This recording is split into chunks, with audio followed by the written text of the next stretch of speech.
Hello, my name's Wendy Mike, and I have the great privilege of showing this month in art gallery. And I'm in a show called The Art of the Dress, which is quite fitting because I love dresses as a human person wearing them and also as an artist sculpting them. So this show actually came about because the lead artist, Karen Mosbacher, decided to paint dresses. And then Abby and Gundy saw that work in her studio and they thought, oh my God, it'd be great to ask me to come in and bring in some of my little sculptural dresses. And I think that the culminating effect is really nice. It really works well together. So I'm very pleased to be a part of it. And I'm sitting here with my work right now, and all these little dresses around me I made with fabric. They're all hollow. They're actually cast on top of existing sculptures that I make that are very anatomically detailed and anatomically correct. And so I take these little figures that I make, and they're in many very athletic kind of positions. I have a love for the body, and I particularly have a love for the body in motion. So all the sculptures that I make are of women mostly doing things, like not just sitting in chairs the way I am right now, but doing athletic things like rock climbing or dancing or whatever. And I use those as the basis to cast fabric on.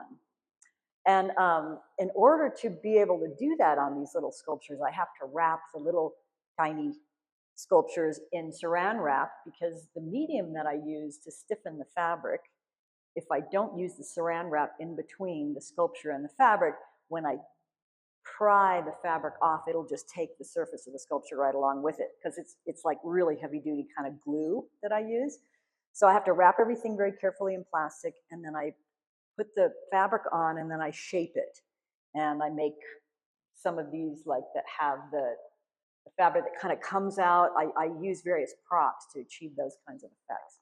But I just love the way the fabric actually emphasizes the body that's on the inside of it. And so that it actually creates almost more motion in the fabric rendition of the sculpture than the original sculpture had itself. It's something I love about fabric. You can think about fabric blowing in the wind and how it creates this whole sense of motion and form.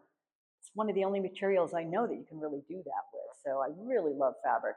And all the fabrics that you see here in this show and all the fabrics that I use mostly are from thrift stores. So I get lots of scarves at thrift stores, and then of course all my friends who have fabric know that I collect it, so they bring it to me, which is really lovely.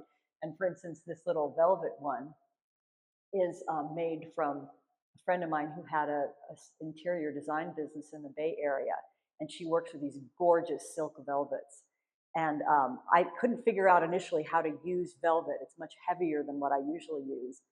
But I finally figured out how to use it, so I'm excited to be able to finally present my work with velvet as well. I love the shine that the light creates on the folds. Something else I really love about this particular idea is how the body, the work is all about the body. The body's not there anymore, but the work is all about the body. But one of the things I really love about using the fabric is that I don't have to deal with factors of identity.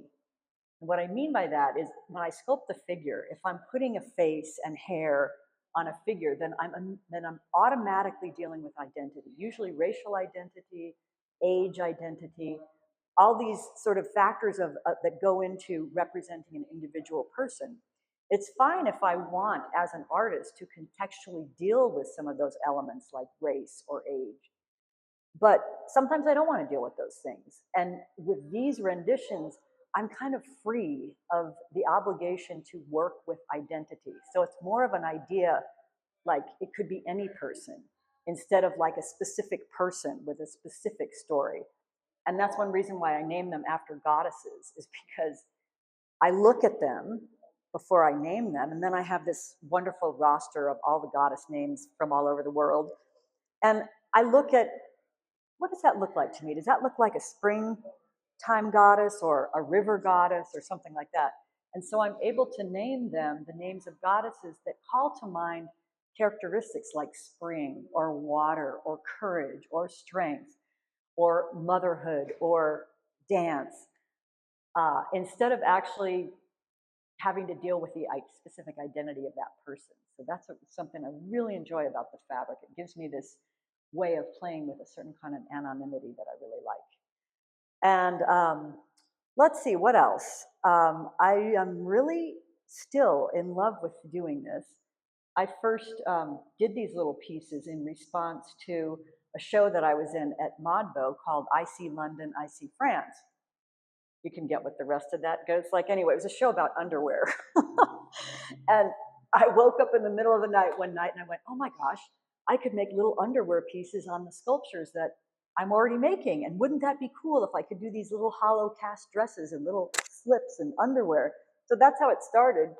But my husband said about these pieces when I first made them, he said, wow, it looks like you just put them on your tongue and they just dissolve because they're so sweet, kind of like candy or something.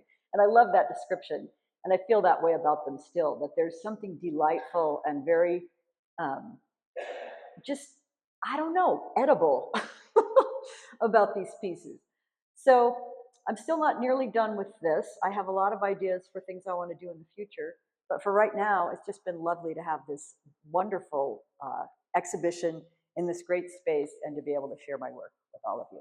Thank you so much.